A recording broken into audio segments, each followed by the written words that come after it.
a lot for joining us. Have a good evening. Mitesh, will thank you as well. Talk to you tomorrow, of course. Let's now start wrapping up the market action for the day. The Nifty is down about 100 points, but that's half the story.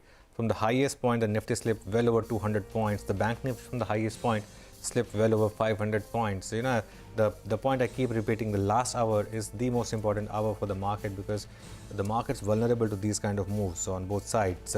In terms of stocks which drag the markets, you had TCS and Infosys among the frontline IT space which were dragging. The HDFC twins were down. Normally these stocks do make a move on expiry day. There was decline in L&T, ITC as well, which was lower. Then of course you had Bajaj Finance, which was down 2%. Adani Ports was down 2%. Power Grid, NTPC, Nestle, Sun Pharma. These were some other names on the downside. On the upside, you had a couple of these commodity names. Hindalco was up 1%. Shree Cement did well. Divi's Labs after one-way decline was higher. And Eicher Motors in a weak market made a 52-week high and actually closed there. That's telling you something about the relative strength in the automobile space. Even Maruti was looking quite interesting. But the broader market, Prashant, actually didn't do that badly. It looked like more of a index play on expiry. I mean, although things did worsen quite a bit, Anuj. So when we started at 230, it was 1400 higher, 700 lower. By close, it's 1100 higher and 1050 lower. So the gap narrowed big time. Let me just run through some large gainers. RBL Bank was up another 5.5. It's at 130 now. United Spirits was up 5%, big volumes. BHEL started in the morning, ends up 8%. PNB, of course, has been mentioned here on the show. L&T Finance did well yesterday, another 7% today, 80 rupees. Crompton saw a breakout. Mitesh had it as part of one of his trades, 5.5. IDBI has been strong, 7-8% higher.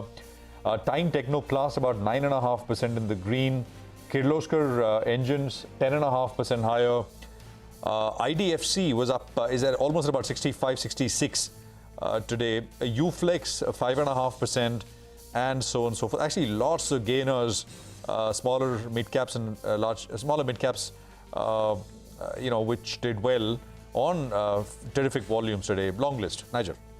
Well, so the series goes to the bulls because we're up more than 500 points on the Nifty, but the day belonged to the bears because we ended with a cut of close to under 100 points. The Nifty Bank was the sore point today.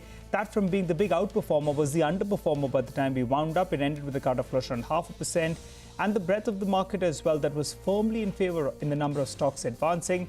Well, both those two lines ahead of the weekend as well, in the couple of days, they said, let's get a little bit closer to each other. We had more than 2,400 stocks that were advancing. By the time we wound up, only around 1,500 stocks were advancing. So that's the way expiry plays out today. Very volatile trading session. Till the final 60 minutes, the bulls had it. The bears snatched it away in the end.